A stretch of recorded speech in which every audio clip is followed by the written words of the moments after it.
Anda ketahui bahwa semen itu merupakan ya bahan pengikat ya.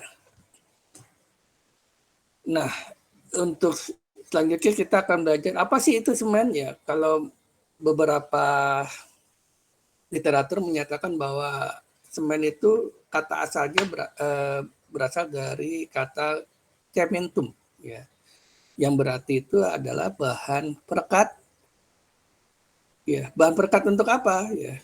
Bahan perekat yang menyatukan ya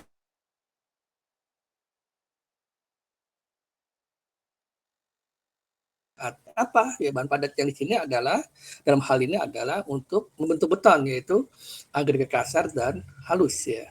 Nah, ketika dia mengikat tujuannya untuk apa? Membentuk satu kesatuan yang kokoh ya, atau suatu produk yang mempunyai fungsi sebagai bahan perekat antara dua atau lebih bahan sehingga menjadi satu bagian yang kompak. Jadi dia membentuk satu gumpalan atau suatu benda padat ya, yang sering kita namakan sebagai, kalau kita membentuk beton berarti kita namakan sebagai beton.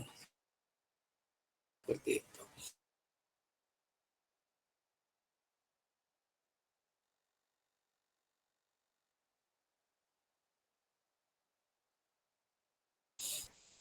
Oke, itu ada ya semen hidrolik ketika dia kena air gitu ya, dia akan bereaksi ya. Kemudian kalau semen non hidrolik ya, dia tidak tahan terhadap air ya. Nah, kalau semen hidrolik berarti dia ketika kena air dia akan mengeras ya, membentuk satu gumpalan ya. Nah, contoh dari semen hidrolik apa gitu ya? Ini ada semen pozolan, semen alam gitu kan. Semen pozolan itu semen ya, atau yang berasal dari bahan-bahan yang bersifat pozolan ya. Contohnya apa pozolan? Ya, ada fly ash atau abu sisa pembakaran batu bara. Ya, itu biasanya diambil dari proses pembangkitan listrik ya, PLTU. Kemudian semen terak ya. Terak di sini ya adalah ya eh, bubuk ya atau debu ya yang diambil dari sisa proses pembuatan baja ya. Kemudian ada semen alam, kemudian ada semen Portland, blended Portland semen, semen ekspansif dan lain sebagainya. Oke. Jadi yang kita fokuskan adalah semen hidrolik ya.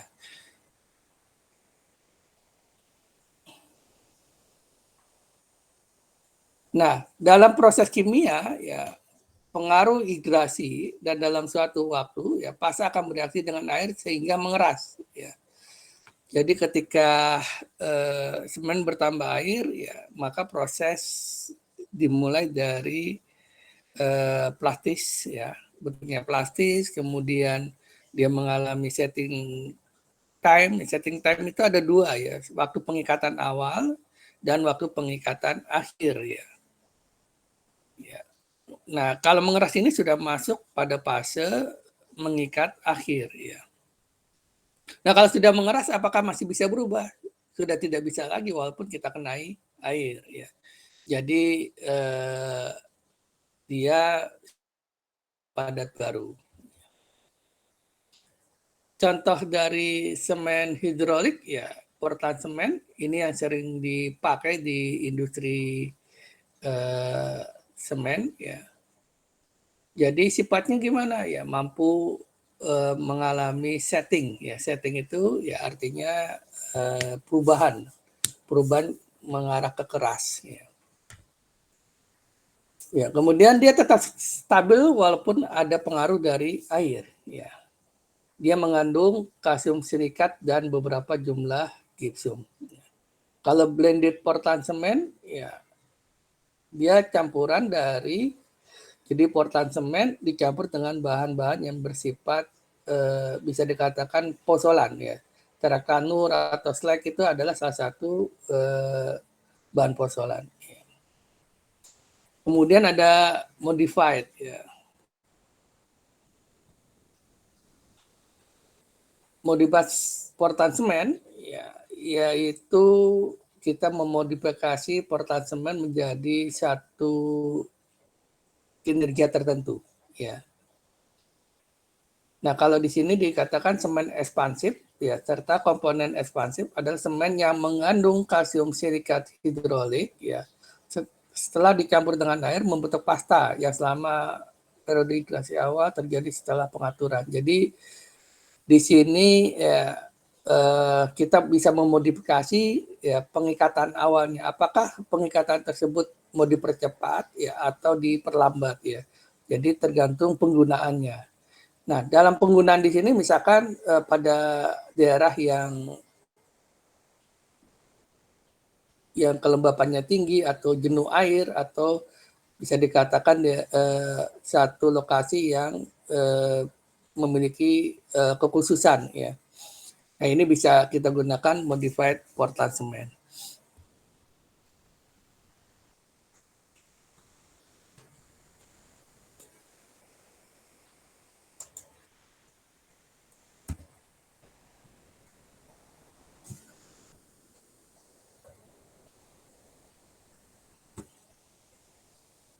Nah, blended cement ya ini punya karakteristik satu mengurangi jumlah air ya dan mengurangi terjadinya bleeding ya. Jadi ya gimana? Oh, sepertinya PPT-nya enggak ini Pak, enggak connect Oh slide-nya. gitu ya. Oh Sekarang iya, masih tetap Pak di slide, tetap stay di slide nomor 2. yang ini ya, yang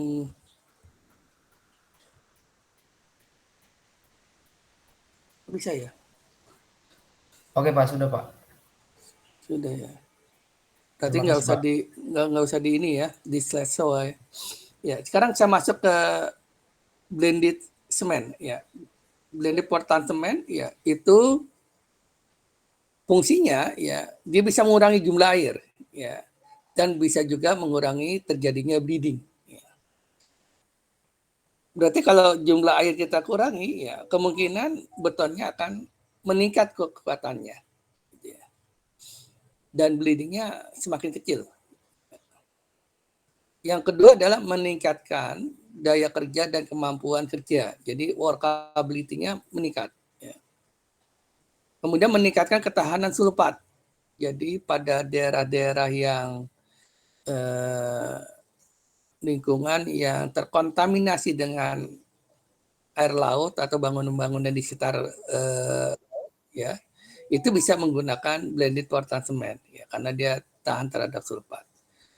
Kemudian menghambat reaksi alkali agregat ya. Jadi kalau ini ya bisa juga digunakan untuk menghambat laju korosi dari tulangan. Jadi alkali yang dalam agregat ini tidak mempengaruhi tulangannya sehingga dia tidak terjadi korosi. Dan yang kelima adalah mengurangi evolusi panas selama hidrasi sehingga memoderisasi peluang untuk retak termal pada pendinginan. Ya. Jadi itu ya keuntungan dari penggunaan blended portland cement. Ya. Kalau modified portland cement ya dia bisa mengkompensasi penurunan volume ya karena penyusutan dan untuk menginduksi tegangan tarik pada tulangan. Jadi pada bangunan-bangunan yang volumenya besar ya seperti bendungan, kemudian yang masanya besar apalagi tuh bikin silo ya, silo yang untuk apa namanya pembuatan semen atau untuk PLTU ya itu bisa dikurangi ya. Jadi mengkompensasi penurunan volume sehingga penyusutan itu bisa berkurang. Atau penyusutan yang diakibatkan oleh tegangan tarik pada tulangan. Nah, kalau penyusutan sudah direduksi berarti otomatis retakan di akibat susut itu juga semakin berkurang ya. Nah, ini bisa juga pada struktur plat beton ya, pada bangunan atau pada jalan atau jembatan ya, dan lain sebagainya. Oke, sampai di sini ada pertanyaan? Jadi itu mengenai portan semen ya. Nah, sekarang pertanyaannya kapan sih semen itu ditemukan ya? Nah, ternyata di abad 18 ya, John Smeaton ya itu menemukan ramuan cikal bakal terbentuknya semen. Itu dari bahan kapur dan tanah liat. Jadi cikal bakalnya dari kapur dan tanah liat. Apakah sampai saat ini dipakai? Kedua material itu masih dipakai, cuman ada tambahan ramuan lain. Ya.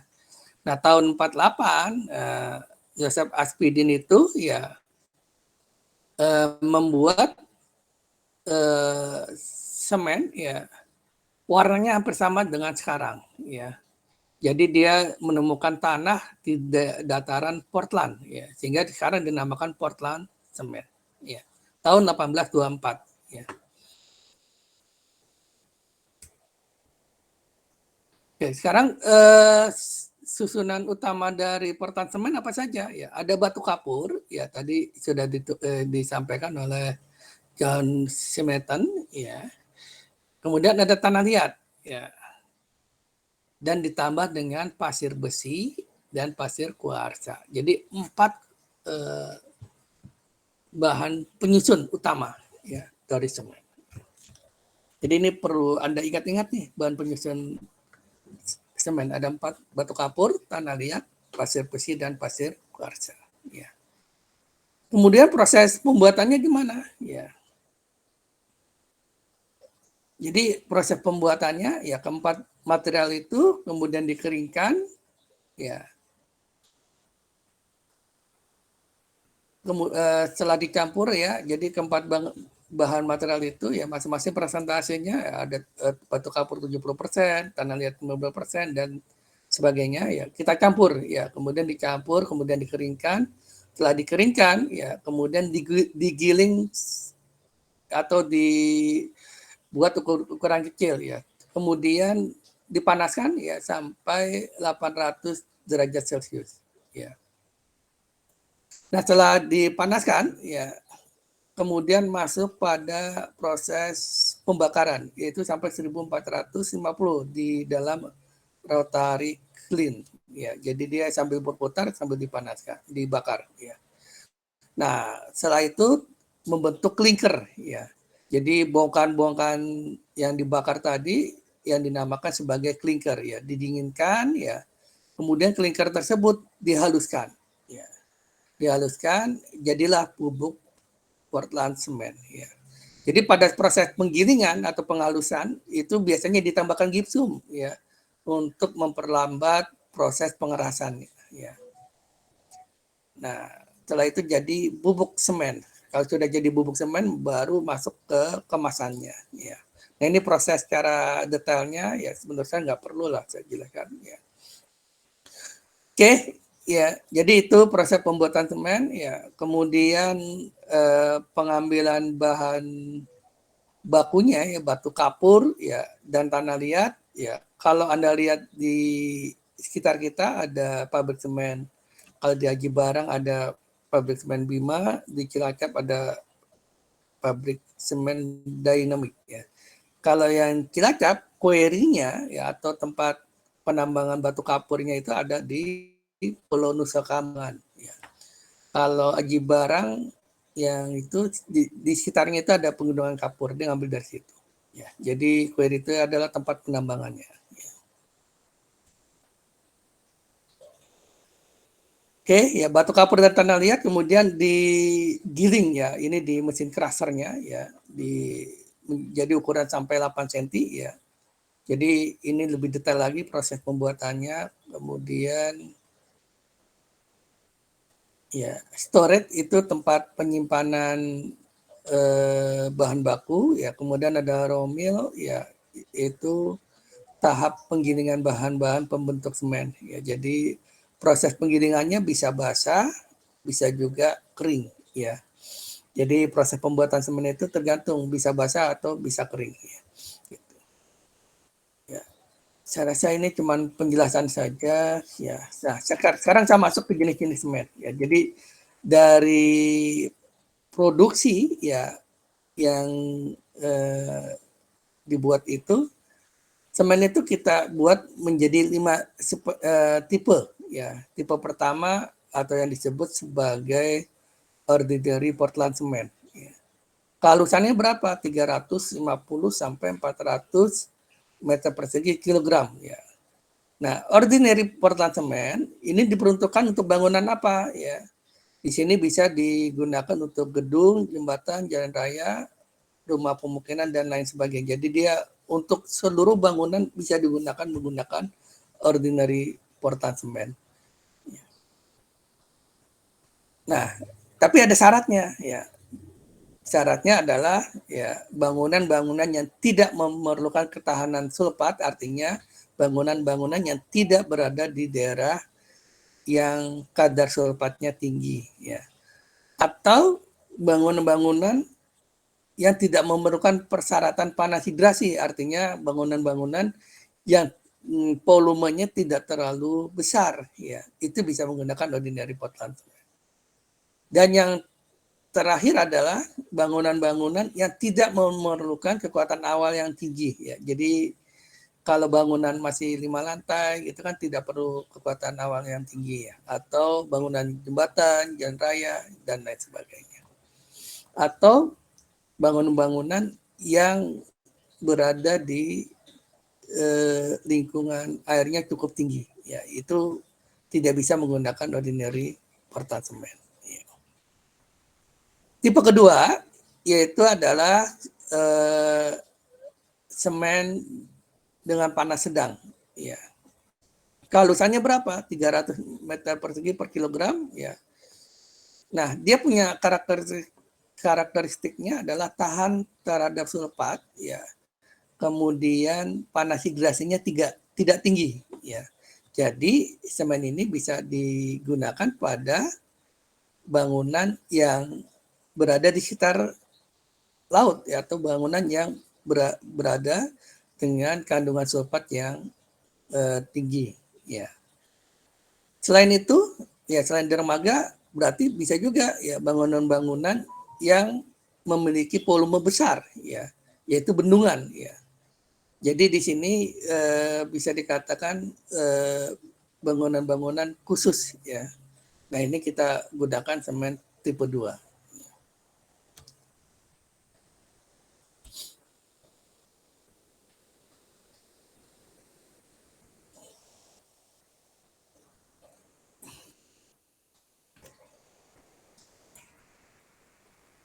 Bangunan semen tipe 3 ya, itu kekuatan awalnya cukup tinggi. Jadi dia setting time awalnya ya itu cukup tinggi ya. Jadi misalkan 7 hari ya, kalau semen 1 dan tipe 2 itu kekuatan awalnya misalkan baru 5 MPa, tapi kalau yang pakai semen tipe 3 ya bisa 15 MPa. Jadi kekuatan awalnya cukup tinggi ya. Nah, ini cocok untuk daerah yang mana ya? Pembuatan jalan beton ya. Pembuatan jalan beton ya. Kenapa dia harus memerlukan kekuatan awal yang cukup tinggi ya? Karena akan dilalui lalu lintas ya, lalu lintas padat gitu. Dia butuh cepat ya, pengerasannya. Kemudian landasan lapangan udara. Kemudian bangunan tingkat tinggi ya. Kenapa bangunan tingkat tinggi butuh semen tipe 3 ya?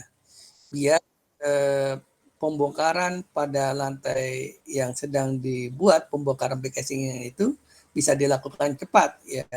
Sehingga kita bisa melanjutkan ke lantai berikutnya ya. Kalau menunggu pakai semen yang ordinary ya kita harus nunggu 28 hari baru kita bongkar gitu. Ini kan proses pembuatan bangunannya menjadi memerlukan waktu yang cukup lama. Nah, ini juga bisa digunakan pada bangunan dalam air, tapi dia tidak memerlukan ketahanan terhadap sulfat. Artinya, bangunan dalam air yang tidak memerlukan persyaratan terhadap sulfat. Jadi airnya tidak mengandung sulfat. Tipe 4 ya, ini ya panas hidrasinya rendah ya, hampir sama dengan tipe 2 ya. Kemudian bisa diaplikasikan khusus untuk ya daerah atau bangunan-bangunan yang memiliki volume yang cukup besar ya. Contohnya tadi ada apa namanya? Ada bendungan atau pada lokasi yang cuacanya cukup panas ya. Ini bisa kita gunakan semen tipe 4. Dan terakhir ya semen tipe 5 ya. Ini yang memiliki ketahanan sulfat ya. Jadi khusus buat menanggulangi pada lingkungan-lingkungan yang agresif sulfatnya cukup tinggi ya. Yaitu bangunan instalasi pengolahan limbah pabrik ya, konstruksi dalam air yang mengandung sulfat ya, jembatan, terowongan, dermaga dan lain sebagainya. Oke, ya. Jadi itu sudah 5 jenis semen yang sudah Anda kenal ya. Sehingga Anda bisa membuat bangunan pada kondisi tertentu dengan menggunakan kelima semen tersebut. Tinggal Anda pilih sesuai dengan kondisi lokasi yang akan dibangun. Oke, sampai di sini ada pertanyaan? Belum. Oke, saya masuk pada semen Portland campur. Ya. Jadi SMC ini ya sebetulnya hampir sama dengan modifikasi Portland semen. Ya. Cuma di sini perlu kita ketahui ya kegunaannya untuk apa saja ya. Jadi di sini untuk konstruksi ringan ya. Jadi konstruksi-konstruksi yang tidak memerlukan beban struktural. Ya. Jadi kekuatannya kurang dari 225 kg per cm persegi ya. Jadi cocok buat rumah tinggal gitu ya. Kemudian bisa juga digunakan untuk bahan piping block ya, bata ya. Yang tidak membutuhkan kekuatan tinggi. Kemudian pasang keramik dan lain sebagainya. Keuntungannya apa ya? Ternyata semen Portland campur ini ya mudah pengerjaannya, lebih workable ya. Kemudian kedap air ya penyusutannya kecil, kemudian panas hidrasinya rendah ya. Jadi cocok lah kalau kita mau bangun rumah sederhana atau sangat sederhana ya. Bisa juga digunakan untuk plesteran atau acian. Nah, ini biasanya tukang seneng nih seperti ini nih, karena mudah dikerjakan. Kemudian ada PPC ya. PPC sekarang sudah agak jarang ya. Yang masih menggunakan PPC di sini adalah semen Bima. Ya. Ini bisa diperuntukkan untuk perumahan, plesteran, ya, bangunan. Jadi pada bangunan pada umumnya bisa menggunakan ini. Ya. Atau bisa juga menggunakan bahan untuk membuat bahan bangunan ya, bisa genteng ya, bisa brick ya, paving block, batako dan lain sebagainya. Jadi dia cukup tahan terhadap sulfat dan panas hidrasinya yang sedang ya. Kemudian yang terakhir ya modified Portland cement yaitu adalah PCC ya. Portland Composite Cement atau semen Portland Composite ya. Nah, ini diperuntukkan untuk konstruksi umum ya, untuk berbagai mutu beton ya. Struktur bangunan bertingkat, jembatan, jalan beton, bahan bangunan, beton pracetak dan lain sebagainya. Atau sebagai bahan bangunan, yaitu paving block, genteng dan sebagainya. Ya. Keunggulannya apa? Lebih mudah dikerjakan, ya. Suhu beton lebih rendah sehingga tidak mudah retak, lebih tahan terhadap sulfat ya. Jadi kinerja-kinerja yang di lingkungan agresif terhadap sulfat ya dia sudah cocok kalau kita gunakan PCC. Jadi yang sekarang beredar di pasaran lebih banyak model PCC. Oke, sampai di sini ada pertanyaan untuk jenis semen? Mungkin belum, Pak. Lanjut ya. Oke, nah jenis semen ya kalau kita lihat di sini ya, saya nggak bisa melihat ini ya.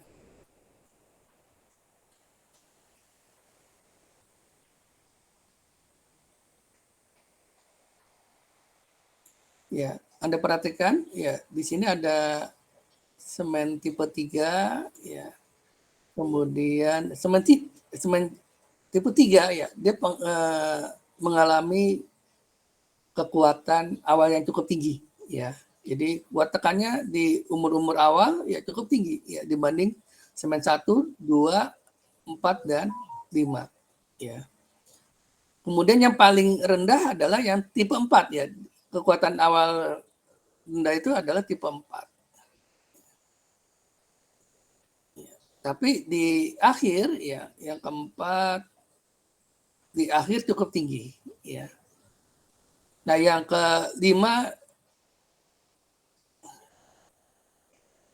kelima dan kedua ya kuat tekannya lebih rendah dibanding kuat tekan semen tipe 3 ya, semen tipe 1 ya pada umur 5 tahun ya. Jadi pada umur 5 tahun ya tipe 5 kemudian tipe 3 ya dia mengalami penurunan ya. Jadi maksimumnya pada 1 tahun ya. Jadi di umur 1 tahun ya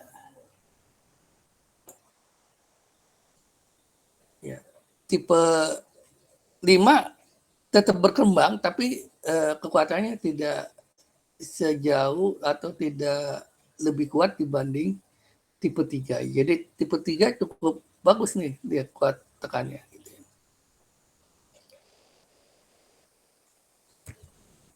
Oke, slide yang selanjutnya kelihatan nggak nih?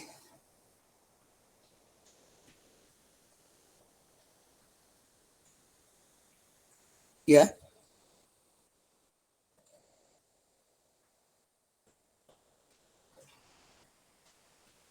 Apakah slide selanjutnya kelihatan?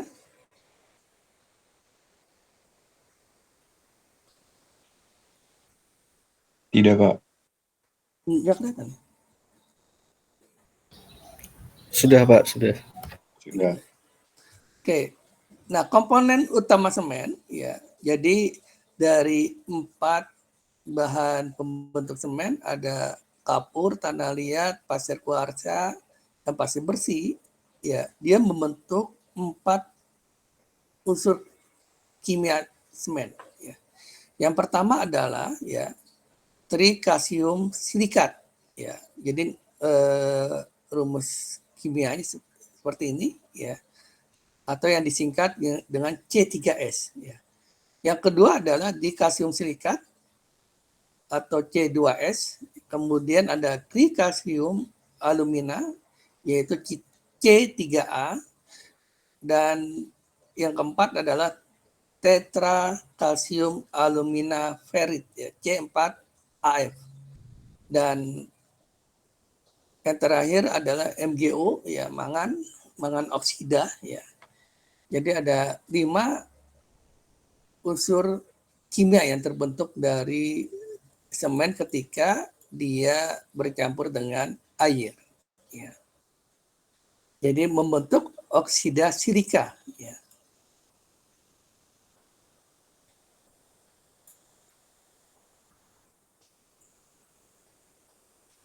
Nah, sekarang peran masing-masing dari oksida tersebut ya. Jadi kalau C3S ya karakteristiknya kecepatan hidrasinya cepat ya. C2S dia memberikan kecepatan hidrasi yang lambat ya. Kemudian ketika C3A-nya dominan ya dia memberikan kecepatan hidrasi sangat cepat. Jadi kalau kita memperlambat setting time dari beton berarti unsur C2S-nya itu yang harus diperbanyak ya. Nah, panas hidrasinya gimana ya? Ternyata C3S itu memberikan sumbangan tertinggi yaitu 500 3 Joule per gram ya. Yang paling tinggi adalah C3A ya, yaitu 857. Ya, jadi sangat tinggi di C3A. Jadi karena dia sangat tinggi ya, dalam satu hari ya dia sudah memberikan kekuatan yang cukup signifikan ya. Nah, cuma kelemahannya apa ya? Susutnya besar ya, dari C3A ini. Ya. Makanya komposisi dari keempat unsur itu diatur ya oleh para pembuat semen. Jadi ini kalau kita lihat gambar reaksi hidrasinya ya, paling tinggi itu adalah C3A ya, yang paling atas. Jadi dalam 10 jam ya C3A paling besar ya. Sampai kalau dilihat di sini asimptotnya itu di 100%. Ya. Jadi cukup sempurna ya ketika sudah mencapai 10 jam untuk C3A. Nah, sekarang apa sih hidrasi ya? Hidrasi itu terjadi ketika semen itu bersentuhan dengan air. Ya. Jadi proses hidrasi berlangsung dalam arah keluar dan ke dalam. Ya. Maksudnya ya hasil hidrasi itu bisa mengendap di bagian inti atau di luar inti semen ya, yang belum mengalami hidrasi ya. Nah, volumenya gimana ya? Volumenya mengecil ya. Jadi butuh waktunya itu adalah 2 sampai 5 jam. Nah, hasil hidrasi semen ya itu ya adalah tubermorid plus kalsium hidrosida. Ya. Jadi kalsium silikat hidrat ditambah dengan kalsium hidrosida, yaitu proses pembentukan semen. Ya, jadi mekanisme hidrasinya seperti ini. Ya. Jadi yang trikalsium silikat hidrat ya itu yang sering disebut sebagai tubermorid gel. Ya. Ini adalah ya senyawa kimia yang dibentuk ketika terjadi proses hidrasi ya. Nah, tubermorid ini merupakan ya satu, nanti dia akan membentuk kekuatan pasta yang padat ya. Nah, ini yang memberikan kekuatan pada semen. Nah, kalsium hidrosida ini ya sebetulnya dia yang memberi kelemahan pada sifat antarmuka antara agregat dengan pasta semennya ya. Jadi kalau semakin besar kapurnya, kalsium hidrosida ini kan kapur ya, maka permukaan agregat yang terselimuti oleh tubermorid itu semakin lemah ya. Banyak riset-riset yang dilakukan ya untuk mereduksi kandungan kalsium hidrosida ya. Gimana caranya? Dia dengan menambahkan SiO2 ya. Jadi bahan-bahan yang mengandung silika oksida ya, SiO2 ya. Sehingga ketika kalsium hidrosida ditambah SiO2 dia akan membentuk tubermorid ya. Jadi saya nggak bisa nulis nih kalau di sini. Kira-kira bisa kelihatan nggak ada ini deh?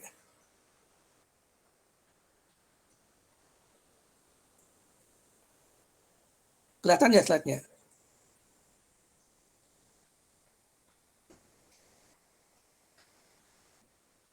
Slide mana, Pak? Yang saya tampilkan sekarang.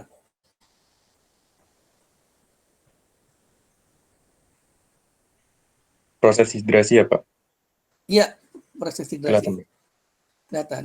Jadi ini ya, kalau kapur ya CaOH saya tambahkan SiO2 ya, itu akan membentuk tubermorid baru ya, atau yang disebut dengan kalsium silikat hidrat. Kalau disingkat CSH.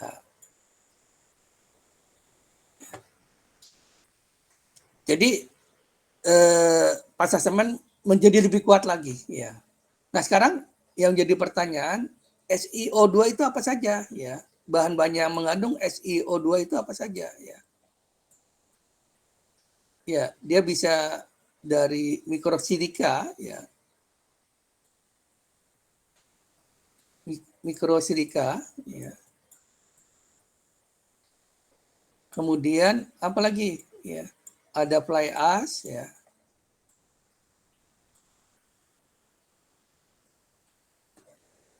Kemudian apa lagi ya? Abu sekam padi ya.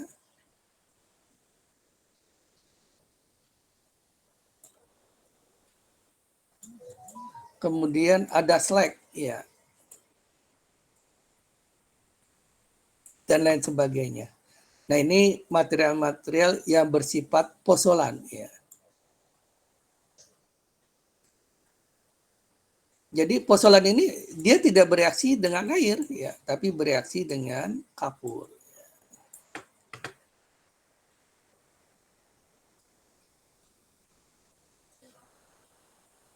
Oke. Nah, sekarang ini saya coba di riset saya menggunakan fly ash ya. Kemudian saya tambah dengan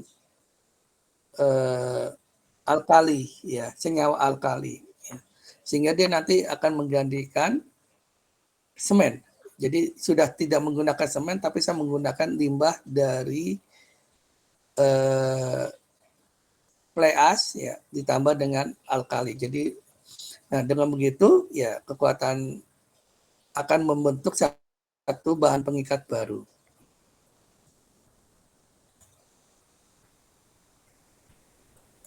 Nah, ini contoh ya ketika jadi hasil scan SEM ya. Ini kita bisa lihat ya, mana sih tumor morit ya? Ya, tumor morit ini adalah yang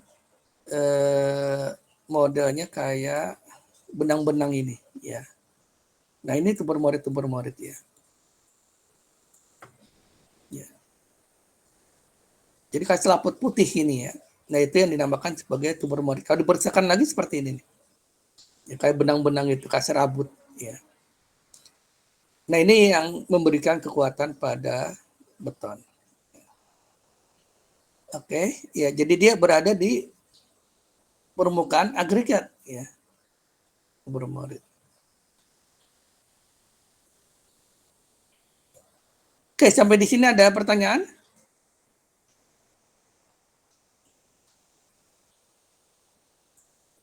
Belum. Mungkin belum, Pak.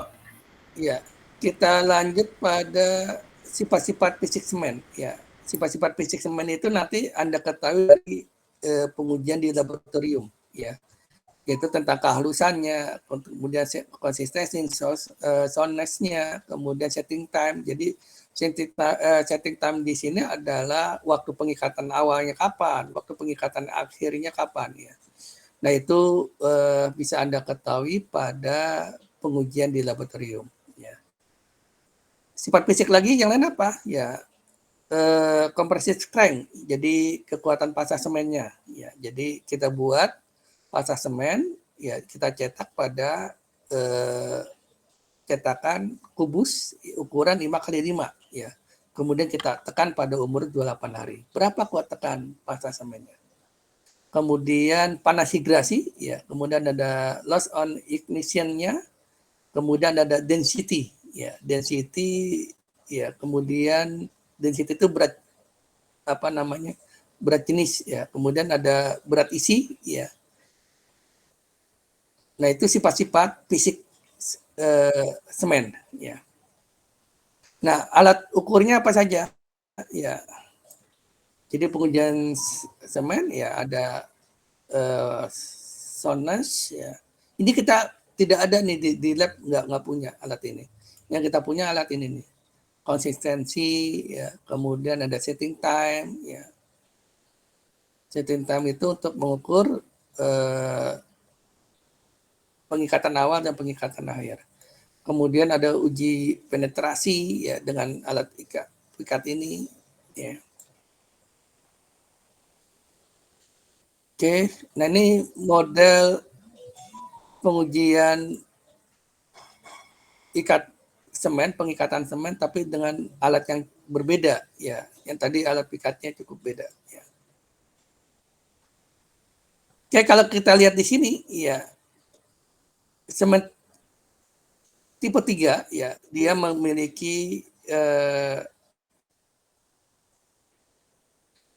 pengikatan awal yang cukup tinggi dibanding semen tipe lainnya. Ya. Kemudian tipe 4, waktunya semakin lama, ya. Waktu pengikatan akhirnya cukup panjang, ya. Tadi sudah disampaikan, ini cuma grafiknya aja menunjukkan. Oke, ya. Jadi pengujian semen ya nanti bisa Anda pelajari di mana, di lab, ya. Kemudian ada uji density atau berat jenis, ya. Jadi kalau berat jenis tidak menggunakan air pengujiannya, ya. Kalau kerikil, agregat halus itu menggunakan air. Tapi kalau ini menggunakan bisa juga menggunakan minyak tanah. Ya.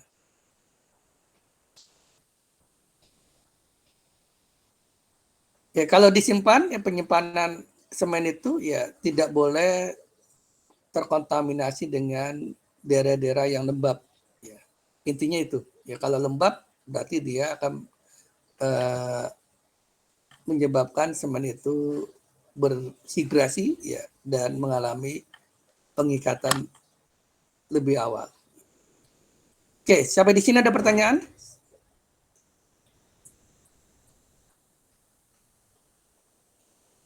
Jadi saya belum, Pak. Oke, ini contoh ya kegagalan beton ya ketika kita tidak mempertimbangkan lingkungan agresif. Ya, jadi mungkin sudah menggunakan semen yang sulfat tapi serangan sulfatnya cukup tinggi, ya. Jadi di sini kita lihat ya betonnya pada spaling. Spaling itu artinya pecah, ya, atau lepas dari ikatannya, ya. Ini kasus di dermaga, ya, dermaga di Cilacap. Ya. Jadi kalau ini sudah lepas berarti ya tulangannya otomatis akan karatan, gitu kan. Jadi unsur-unsur alkalinya sudah akan menyerang agregat kemudian masuk ke tulangan. Gitu ya. Saya rasa materinya sampai di sini untuk yang tentang semen. Sampai di sini ada pertanyaan? Saya, Pak. Iya. Silakan. Untuk penanganan yang tadi gimana, Pak? Yang Apa? tadi itu terakhir. Penanganan Yang terakhir. yang tadi. Iya. Ya, Pak. Yang apa namanya perbaikannya, ya. Jadi di sipil itu ada mata kuliah rehabilitasi struktur, ya. Rehabilitasi struktur itu, tapi itu buat S2 ya. Saya sedikit menceritakan saja. Jadi rehabilitasi struktur itu ya struktur-struktur yang mengalami degradasi baik oleh gempa pada saat terjadi gempa atau lingkungan eksternal, ya. Lingkungan eksternal dalam hal ini bisa gempa, bisa serangan air laut, ya. Nah, kalau serangan air laut berarti gimana caranya gitu kan? Ya. Mudah-mudahan di sini ada slide saya.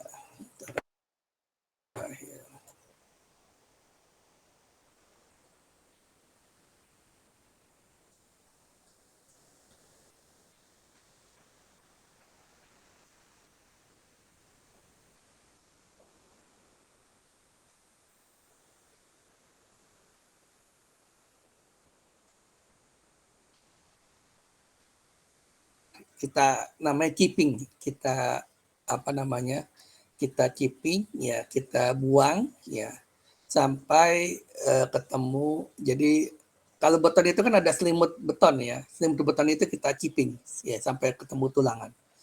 Nah, setelah ketemu tulangan, ya kita mau seperti apa nih metode perbaikannya.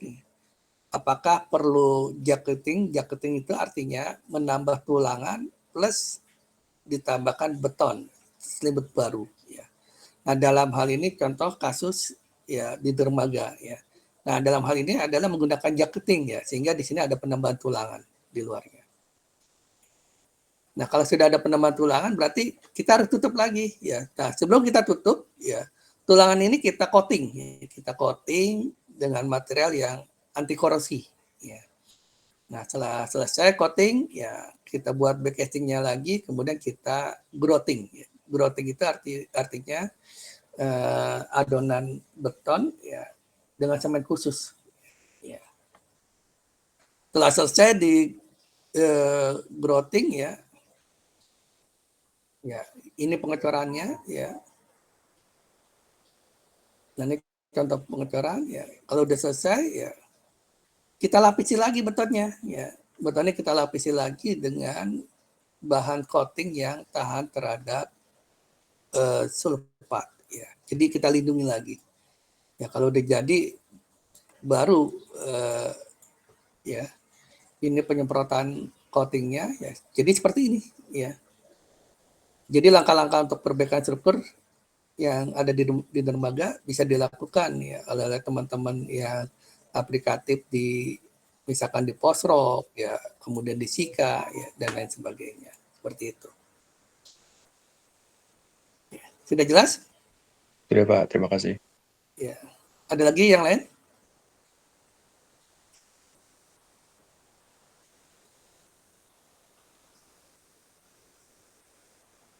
Ada yang mau ditanyakan lagi? Tidak cukup? Maaf Pak, mau tanya, nanti ini materinya di share di Eldiro apa enggak ya Pak? Ya, insya Allah saya share. Ya. Tapi kamu baca di bukunya Neville ya tentang semen, tentang agregat gitu ya. Baca ya. Kalau tidak baca nanti ujian UTS saya akan soal pilihan ganda. Ya. Karena di slide saya cukup singkat sekali gitu ya. Jadi Anda jangan belajar di slide saya, tapi belajarnya di bukunya Neville. Ya. Jadi insya Allah kalau Anda belajar di bukunya Neville, ya bisa jawab lah seperti itu. Oke, ada lagi yang mau ditanyakan? Cukup Pak. Sudah cukup? Kalau Cukup. tidak ada lagi, saya akhiri ya. Oke, saya akhiri. Insya Allah minggu depan kita ketemu lagi. Ya, kuliah yang ke-6 ya. Minggu depan ke-6 ya. Kuliah yang keberapa deh? Minggu depan deh.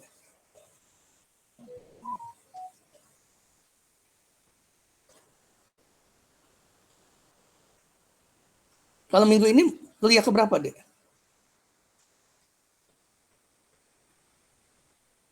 Maaf Pak, kalau tidak salah minggu ini ke-5. 5 ya. Saya sih udah buat absen belum? Ya, sebentar. Belum. Belum ya. Kelas apa ini ya?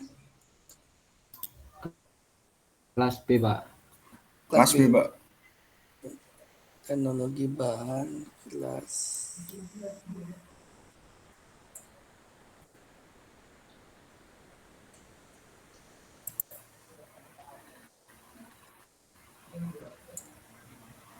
Pak, untuk minggu depan kan hari Rabu itu Oh iya, tanggal libur ya. merah Pak.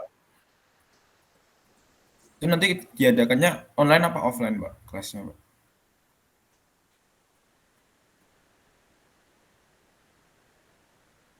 Insya Allah sih kita offline aja nanti sambil nunggu beduk ya gitu ya. Kan udah puasa ya minggu depan.